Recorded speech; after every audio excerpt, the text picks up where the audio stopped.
ಓಂ ಶಾಂತಿ. ಸದಾ ಶಿವತಂದೆಯವರು ನಮಗೆ ಮುರಳಿಯಲ್ಲಿ ಒಂದು 5-6 ಸಲ ಆದರೂ ಹೇಳ್ತಾ ಇರ್ತಾರೆ, ಮಕ್ಕಳೇ ನೀವು ಆತ್ಮ ಅಂತ ತಿಳಿದು ನನ್ನನ್ನು ನೆನಪು ಮಾಡಿ, ಆತ್ಮಿಕ ಸ್ಥಿತಿಯಲ್ಲಿದ್ದು ನನ್ನನ್ನು ನೆನಪು ಮಾಡಿ, ಅನುಭವ ಮಾಡಿ ಅಂತ ಹೇಳ್ತಾ ಇದ್ದಾರೆ. ಭಗವಂತನ ಆ ನೆನಪಿನಿಂದ ನಮಗೆ ಆಗುವಂತಹ ಲಾಭಗಳು, ಪ್ರಾಪ್ತಿಗಳನ್ನು ನೋಡೋಣ. 1ನೇದಾಗಿದೆ, ಭಗವಂತನಾದ ನನ್ನನ್ನು ಪ್ರೀತಿಯಿಂದ ನೆನಪು ಮಾಡುತ್ತಾ ಅನುಭವ ಮಾಡಿದ ಆತ್ಮ ಸತೋಪ್ರಧಾನ ಪವಿತ್ರ ಆಗುತ್ತದೆ. ನೋಡಿ, ನಾವು ಸದಾ ಭಗವಂತನ ನೆನಪು ಪ್ರೀತಿಯಿಂದ ನೆನಪು ಮಾಡ್ತಾ ಇದ್ದರೆ ನಮ್ಮ ಆತ್ಮ ಸತೋಪ್ರಧಾನ ಆಗುತ್ತೆ. 2ನೇ ಪಾಯಿಂಟ್ ಆಗಿದೆ, ಅಂತಹ ಆತ್ಮನ ಆಯುಷ್ಯು, ಆರೋಗ್ಯ, ಐಶ್ವರ್ಯಗಳು ವೃದ್ಧಿಯಾಗುತ್ತವೆ. ಯಾರು ಸದಾ ಪರಮಾತ್ಮನ ನೆನಪಲ್ಲಿ ಇರ್ತಾರೋ ಅವರ ಆಯುಷ್ಯು, ಆರೋಗ್ಯಗಳು ಹಾಗೆ ಐಶ್ವರ್ಯನೂ ಕೂಡ ವೃದ್ಧಿಯಾಗುತ್ತೆ. 3ನೇ ಪಾಯಿಂಟ್ ಆಗಿದೆ, ಅಂತಹ ಆತ್ಮನಲ್ಲಿ ಬಯಕೆ ದೂರಾಗಿ ಮೃತ್ಯುವಿನ ಭಯ ಹೋಗುತ್ತೆ. ಯಾರು ಪರಮಾತ್ಮನ ನೆನಪಿನಲ್ಲಿರ್ತೀವೋ ಆವಾಗ ಆತ್ಮನಲ್ಲಿ ಬಯಕೆ ದೂರಾಗಿ ಮೃತ್ಯುವಿನ ಭಯ ಹೋಗುತ್ತದೆ. ಅಂತಹ ಆತ್ಮನ ಪಾಪಗಳು, ಪಂಚವಿಕಾರಗಳು, ವಿಕರ್ಮಗಳು, ಅವಗುಣಗಳು ಮತ್ತು ವ್ಯಸನಗಳು ನಾಶವಾಗುತ್ತವೆ. ಯಾರು ಸದಾ ಪರಮಾತ್ಮ ನೆನಪಲ್ಲಿರ್ತಾರೋ ಅವರ ಪಾಪಗಳು ಕಟ್ಟಾಗುತ್ತೆ, ಪಂಚವಿಕಾರಗಳು, ವಿಕರ್ಮಗಳು, ಅವಗುಣಗಳು ಮತ್ತು ವ್ಯಸನಗಳೆಲ್ಲ ನಾಶವಾಗುತ್ತವೆ.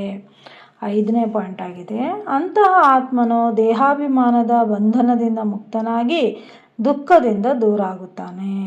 ಯಾರು ಸದಾ ಪರಮಾತ್ಮ ನೆನಪಲ್ಲಿರ್ತಾರೋ ಅಂಥ ಆತ್ಮರು ದೇಹಾಭಿಮಾನದ ಬಂಧನದಿಂದ ಮುಕ್ತನಾಗಿ ದುಃಖದಿಂದ ದೂರನಾಗುತ್ತಾನೆ. 6ನೇ ಪಾಯಿಂಟ್ ಆಗಿದೆ, ಅಂತಹ ಆತ್ಮನು ನಿರಹಂಕಾರಿಯಾಗಿ ಕರ್ಮಾತೀತ ಸ್ಥಿತಿ ತಲುಪುತ್ತಾನೆ. 7ನೇ ಪಾಯಿಂಟ್ ಆಗಿದೆ, ಯಾರು ಪರಮಾತ್ಮನ ಸದಾ ನೆನಪಿನಲ್ಲಿರ್ತಾರೋ ಅಂಥ ಆತ್ಮನಲ್ಲಿ ದೈವಿ ಗುಣಗಳು ಧಾರಣೆ ಆಗಿ ದೇವತಾ ಸಮಾನ ಆಗುತ್ತಾನೆ. 8ನೇ ಪಾಯಿಂಟ್ ಆಗಿದೆ, ಅಂತಹ ಆತ್ಮನಿಗೆ ಭವಿಷ್ಯದಲ್ಲಿ ಉನ್ನತ ಪದವಿ ಪ್ರಾಪ್ತಿಯಾಗುತ್ತದೆ. 9ನೇದಾಗಿದೆ, ಅಂತಹ ಆತ್ಮನು ಬುದ್ಧಿಶಾಲಿ, ಶಕ್ತಿಶಾಲಿ, ಸ್ವಚ್ಛ, ಶುದ್ಧ, ಶಾಂತ, ಸುಂದರನಾಗುತ್ತಾನೆ. ಯಾರು ಸದಾ ಪರಮಾತ್ಮನ ನೆನಪಿನಲ್ಲಿರ್ತೀವೋ ಆವಾಗ ಆತ್ಮನು ಬುದ್ಧಿಶಾಲಿ, ಶಕ್ತಿಶಾಲಿ, ಸ್ವಚ್ಛ, ಶುದ್ಧ, ಶಾಂತ ಹಾಗೂ ಸುಂದರ ಆಗುತ್ತಾನೆ. 10ನೇ ಪಾಯಿಂಟ್ ಆಗಿದೆ, ಕರ್ಮೇಂದ್ರಿಯಗಳು ಮತ್ತು ಜ್ಞಾನೇಂದ್ರಿಯಗಳು ಆತ್ಮನ ವಶವಾಗುತ್ತವೆ.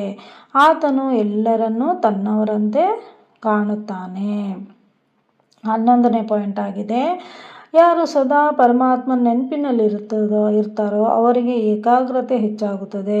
ಅವನು ಯಾರಿಗೂ ತೊಂದರೆ ಕೊಡುವುದಿಲ್ಲ, ಆದ್ದರಿಂದ ಅವನಿಗೆ ನಿರ್ಭಯತೆ ಪ್ರಾಪ್ತಿಯಾಗುತ್ತದೆ. 12ನೇ ಪಾಯಿಂಟ್ ಆಗಿದೆ, ಅಂತಹ ಆತ್ಮನು ನಿತ್ಯ ಜೀವನದಲ್ಲಿ ಸದಾ ಮುಕ್ತನಾಗಿದ್ದು ಮುಂದೆ ಸತಿಯುಗದಲ್ಲಿ ದೇವತಾ ಜನ್ಮವನ್ನು ಪಡೆಯುತ್ತಾನೆ.